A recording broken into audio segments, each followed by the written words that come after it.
What's going on, guys? It's your boy Kashino, and we are here today finally because it is expansion eve. It is finally time to embrace and get ready for the expansion. Pretty much that means I'm going to be doing the same thing. There's really no difference ever. But one tip that I would like to give you guys, if you are playing in rotation, something that I pretty much always kind of used to forget to do, go to your liquefy, selected cards, click the expansion that is about to go away. Now, if you don't know, you always count 5. 1, 2, 3, 4, 5. Uprooted is the next one that's going to be added. Altar Spear is the last one. Pretty much put every card and yeah, take them out. The reason why is that you're playing in rotation and you don't need the last expansion's cards anymore. I already did it in advance because yeah, you'll end up with a lot of vials and it will allow you to get a pretty good head start on the next expansion that's coming out. So do your pack openings first, and then whatever you don't have, you use your vials to fill in the gaps. And as you can see, we have a pretty good amount plus whatever packs they give. They used to give 10 when the expansion dropped, plus whatever rupees you got, plus whatever upcoming packs you got before this expansion dropped. So it's pretty good, pretty good. But what I'm going to be showing you guys today is 3 matches from technically 3 of the new decks. One not so much, but you know, it's kind of like that, you know, give me a break. I went in there with Shadow because I thought Shadow would be really interesting to play, as it's one of the decks that I haven't played in a while, and that would be the natural Shadow. So I wanted to play that and just test it out. So let's get into the matches right now. Oh, girl, you better put that away. The booty, the cakes was out. The cakes was out. All right, so first match is going to be going against the Portal, and there are 2 things that you're scared about. Either it's going to be Machina or it's going to be Artifact. Now, I spoke about Machina before, and I really wanted to showcase that, but I guess I might have to just make that my first video because that deck is gross. It is gross, but this person does not play Machina. I'm going to spoil it. He's going to play Artifact, but it is interesting to see it go against this deck. Now, my deck is, like I said, Natura, and I haven't played it in like so long, so I just wanted to play it again. Mostly because of Lubel. Lubel is such a cool card. I also have some of the, I threw in some of the Shoten cards in there just to see how they mesh well. I think I've seen decks like that before, but I never tried them myself. Same way I never tried some other cards in Evil Sword in the last video, and I would like to test stuff out. You know, I find that it's okay to test stuff out. You don't want to be like some angry people in my comment section. Oh my god, you're so bad at the game. Yeah, so who cares? Now, as you can see here, he's ramping up. This was so cool to see. Turn 4, you know, I like to emote. So I'm just gonna do a quick pause here. So turn 4, he has a 5-3 on the board.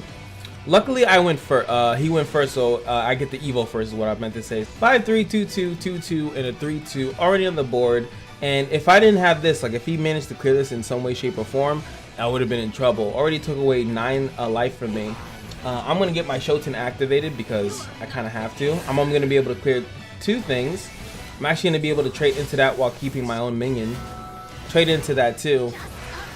But that was a pretty strong thing. He kind of tapped himself out. Cruella de Vil. And as you guys know here, he's going to do perfectly fine on that because it's going to auto kill my unit. So he's gonna push damage again, double focus. I mean, can the guy get any luckier? I don't know. I don't know. What do you think? So unfortunately here, I realized that I have to use Lubel. Sometimes you don't want to play her on turn 5. She has so much value as the turn goes on. But I didn't also, reason why I don't actually like mixing the 2 decks together is because I don't have that much natural great tree generation in my opinion. So he has to do this kind of ugly trade, leaving this 5-1. He can deal with that any way he wants to. We do have Toth, but it's like Paradigm Shift in the hand. And then he uses that other card to get a Purificating Artifact after getting the Paradigm Shift in the hand. So it's like it's pretty good because that's 2 coming off the thing. I'm playing CDs because it's going to heal me back up. I'm going to try to keep my HP as high as I can. That's going to auto trade, and I'm going to use this other one because he's rushing me right now. It's amazing how much pressure he's applying with artifacts right now. And you usually think of artifact to be more late game, slowly ping you to death kind of thing. So now he has 2 paradigm shifts in his hand, and he's just going to keep the cycle going. He knows what he's doing, and I know what he's doing. And there you go, put a copy of it. I think what was that, the beer fit? But she knows he's just flooding the board. This is his game plan. This is gonna evolve into that. Makes me wonder if I would have evolved that and made it a 3-6, would he ever been able to kill it? Luckily I draw into another one and I kind of have to play it because it's gonna heal me. It's gonna help me trade the board. And I opted for this play because I wanted to actually draw. Luckily I draw into Lubel, which is pretty good. We're gonna clear the board and go back up to 11. So back to 9, which was, we were just at 9 what, 4 turns ago. And Jesus, Jesus. If he had, I forgot the stupid amulet out where he can make them all rush. I would have definitely died. He can't, like, none of these cards can even hit Cerise, which is really good for me. So he just has to go face. I get to keep my 3-turn heal, which is really nice. I'm just gonna pause it for a second here. This is where in this deck, or at least with this hand, I think everything kind of fell apart for me. It became really hard, like, what decisions to make. All I know is that I kind of needed to get this activated as quick as possible to have any sort of chance of winning the fight at all. And like, I had the dog in my hand. I knew if I play it, it would get stormed because of Shoten, but I didn't know exactly how to like probably do that. So it was really awkward. That's all I wanted to say. Anyway, so I do actually play the dog. I didn't remember if I did or not. So there we go. Trading off, that was really lucky for me. So with that trade off, I'm actually able to do like a full clear. I was kind of hoping for another tree. That would have been way better for me, but I didn't get that, so I have to try that in there because I have to kill everything because he has, actually I don't know what he has, so I just want to kill everything. I know that each kill up from an artifact is powering up the paradigm shifts, which is kind of scary because, as you know, boom, he gets a 2 cost, not a 2 cost, he gets a 2 damage that also does 2 damage when it dies. So I go here with that because again, I need the trees. I could have played this first, but it would have board locked me, right? Because I can't do anything about that. Maybe that was the wrong decision. I tried to do this because I think here, now that I'm thinking about it, right? So I played the ram for the natural tree generation because nothing else in my hand generates trees, and I think I had Lubel already on the field, right? Because he didn't clear it. Yeah, because that's Storm right now. So I had to find a way to get the trees, and that was the only option that I had. So I put that out. The reason being is because if he kills those 2, it's fine, but I was like, I'm already at 4. There's no way that I don't die here. But I also wasn't paying attention that his turn 10 hits me with the Kaiser and I lose.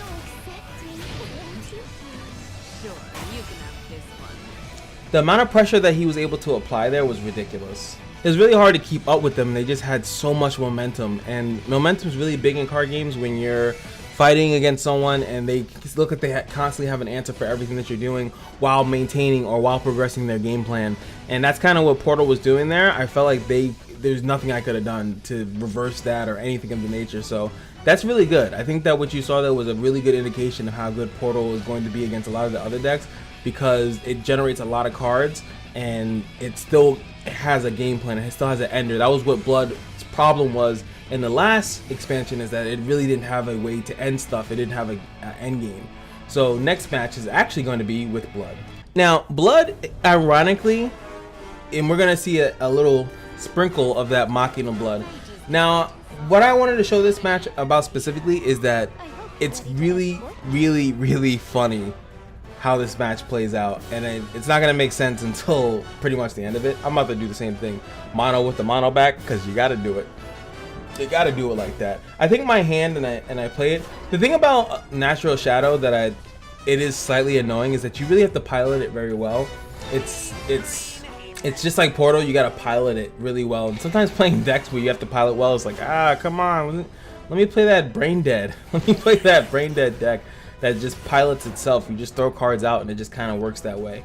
So this card is the bane of my existence. So the thing that they have is they have so many ways to just flood the board with these stupid droids. So I opt to play out a Great Tree. It's all good in the hood. So he's gonna play out a Gear Tree Tamer, Gear Snake Tamer, and he drops 2 of them, and I'm like, oh, that's so annoying. That's ridiculously annoying. I think maybe in hindsight, maybe I should have played the dog, but what would the dog do? Kill this and then 2 of the things pop out? Usually when I play against them, I usually leave this alone as long as I can, but it doesn't matter because now he just plays this. He still has this that's dropping too whenever he kills. Those twos drop out. Now he gets this to fill up his entire hand. What is this match right now? I'm playing Lubel into 5 because I have another one in my hand. And I'll be honest, I feel like I'm not in that bad of a situation. I'm going to be able to trade into this fairly well. I do have to blow an Evo, but again, this thing is still 2. If I check right now, before we even start trading, right? There's 2 Machinas that's dying, right? 2 that's valid. So let's do the math. Let's do that math, right? Because they need, I think, 7, or is it 10? So boom, that's 3, 4, 5. Lucky fucker. 6, 7, 8. It's like what? I'm so screwed at this point. Techno Lord because I had to trade. Boom, give something +3. Evo's a snake. Like, if that didn't happen, at least these 2 things wouldn't have been out. It's not like I have a banish, so I have to eventually kill it. And eventually, in my opinion, he would have just evoed it to make it something that I would have had to trade with anyway. So of course we're gonna do the trades here. That kind of helps me out a little bit. Now here, I feel as though, even though I got the lucky proc there, is that I have to kill this for the simple fact is that turn 7's coming. You know she's coming. If she's in the hand, she's coming. Not only that, is that she's 5-2. Alpha Drive is going to be the win.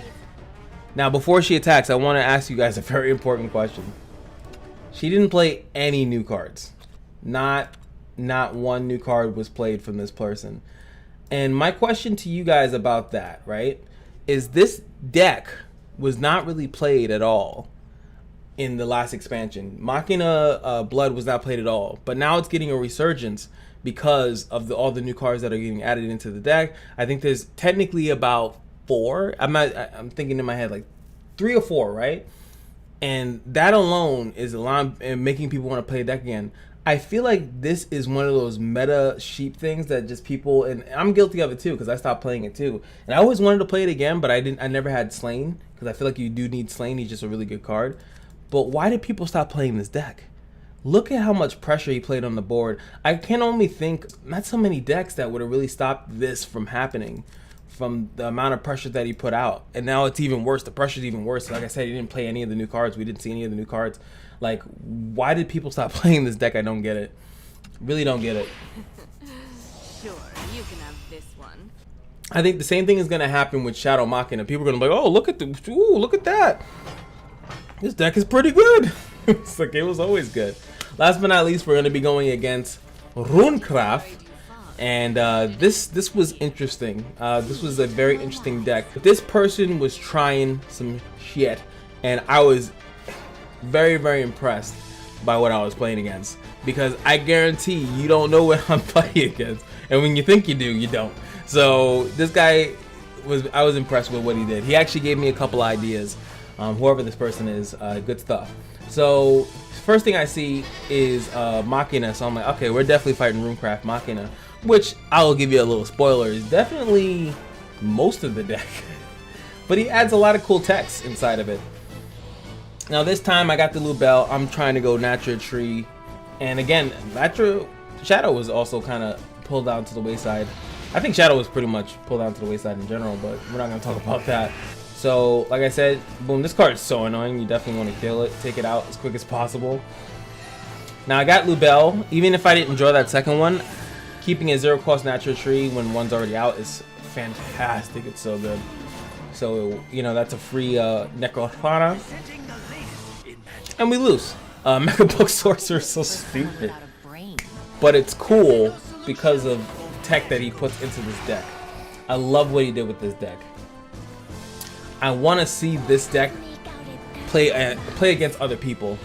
So I got Cerise, and I got Shoten activated so many times. I was like, oh, this must be... I was like, oh crap, I gotta actually evo her. What is this game? What do you mean I didn't evolve Shoten on turn 4? What is this? Tetra's in the building. Now, this was very awkward, because he got Tetra, right? And Tetra herself counts as a thing, right? Now Delta Cannon, you have to play at least 4, right? So that's, he played Tetra, he just played the Delta Cannon itself. He plays Forbidden Mage. I'm deeply confused by what's going on now. Travel's Respite, which is Natra. I'm deeply confused on what's going on right now. And he skips a turn. Now, I'm assuming if he was Machina, he would have been able to play 2. He also, we know he has the repair mode in his hand, so he at least could have played 3. I don't know what happened there. That play confused me, but now he showed an Earth Sigil card, and he also showed a Natural card.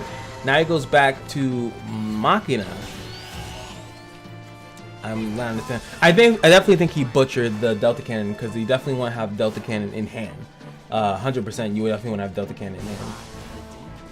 Now I was thinking about maybe I should make him draw himself out, because when you play this deck, it is kind of funny. You can, if the opponent lets you keep this, and you just start playing all your Machina cards, you eventually come up to the thing where you might not be able to. But I killed it because I actually do draw Shoten. And I had enough to actually evo it for free. Now, I was like, what? So he's also running this card. I'm going to pause it again because I know I'm being annoying. It's fine.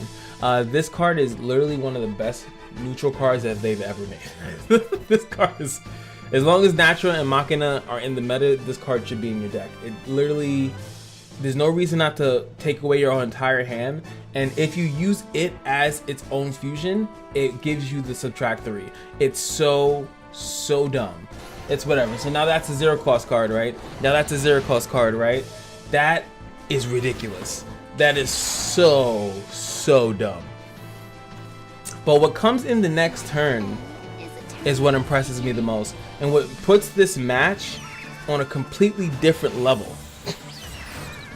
of existence. And we're gonna be able to trade everything here. No surprises here. This is not anything spectacular. I was hoping for at least one of these things to ping. Playing this as slow as I can. Now I also was thinking I should play Kasha here. Where is it? Was it Kasha? Or something. I thought I had Kasha, but yeah, no, he's right there. Kasha. I need Toth. Toth is a must-have. I'm way above the, the last words requirement. So I'm like, dang, I really need this card. So what does he do this turn? He plays the Arcane Item Shop. Arcane Item Shop in this deck. I would have never thought to see it. Now, the whole thing is where you would only have no followers in the deck, right? To recover 1 play point. But when you mix it with Machina and the Mecha Book Sorcerer, it kind of mixes together. Now, I don't think, like you saw the Natra, he doesn't really necessarily need to run Natra, because like I said, you could pretty much run it with just pure Machina. I don't know why he has that Earth Sigil card in there anyway, but if it's mostly Machina, he pretty much gets that for free, right? And if there ever becomes a time where there's no more followers, he also will get that too. But this becomes so interesting. Now he's playing this for 0 cost, gets 1 thing back, deals 2 damage, and it's almost like the same thing. Especially if he plays another one of that neutral card. I think this looks cool. Now this thing is just popping off, right? Look at this. I have not seen this yet. Now I see why you tech that in there. You pretty much never use it as you never use the Forbidden Dark Mage. But I think what he should be doing, it doesn't really work too much against my deck, right? But you would use it against a deck that, like, against Dragon. You would tech that against Dragon, so that Dragon, when they ramp up their thing, they can't do any big damage to you. I see why he has it in the deck. It threw me off when I saw it earlier. Now, luckily, we still have healing, right? So he's gonna trade because he has a lot to do, and he does it again. Swipe 3 inside, plays it. Those things are gonna be cheap. Also gets, and you saw that it was another one was at 3, that mecha book. You never want to play a second one anyway, so this card's so good. There we go. Now he's gonna be able to draw his hand. He's running out of cards. If you check up here, he's definitely running out of cards. So I'm thinking, like, maybe I can just outlast him. And again, maybe I can just do nothing and he'll draw himself out. But he can use cards that generate other cards. So I'm like, nah, I gotta actually I gotta kill him. Luckily, I do draw Toth. So now the fun begins. It's also turn 10 now, so my Necromancer, whatever the heck, what is it called? Necromantic Aether is gonna give me these back. I'm like, dang, this is actually messing up my board state. Boom. And we're just going through the motions, baby. You've seen this 1,000 times, and it doesn't change. Come with us. Por favor. Another one. Keep it going. Now I win definitely next turn. Try to clear out as much as I possibly can. I have lethal on board. I know that he can. Oh wait, yes he can clear because he has these cards when he has less than 20. Because he knows he's going to be drawing out the majority of his deck. Boom, there it is. Drawing card. He has 4 left. Does that? There's no more cards in his deck. Then he surrenders, which is fine. I think that that was still a really, really interesting, cool match to show. I think that somebody will like switch that around and you would probably see that deck work really, really well. Especially if he possibly gets the Arcane Shop on like turn 7 and just plays it. He can also, I think if he has an Evo point on turn 10 or something like that, it will automatically play itself. He needs like the Arcane Shop in that deck, the way that he was playing it. He had 4 cards left, so we pretty much saw his deck. I guess that's the only way he wins, right? It didn't seem like he had anything else that was gonna like insta-kill you or anything like that. So I think that might be the only downside to that deck, but it was still pretty cool to see. Let me know what deck you guys are excited to see. I'm all for it, man. This expansion actually looks pretty exciting. Ultimate Coliseum also was a very successful expansion in my opinion. It did give us Valdane. Well, no, the other Valdane came in inverted conflict. Sorry. It's still really good expansion, and then it's adding a new, really, really cool mechanic, which is fusion, which I'm so excited to see how people implement it into their gameplay, and especially defensive gameplay. How do you predict that someone has a fusion card? Because you don't have to show that you have it. So that's it for me. Hope you guys enjoyed. Let me know what you think in the comments below. And just remember that every day in the Kashino is your lucky day, and I'll see you guys in the next video. Peace.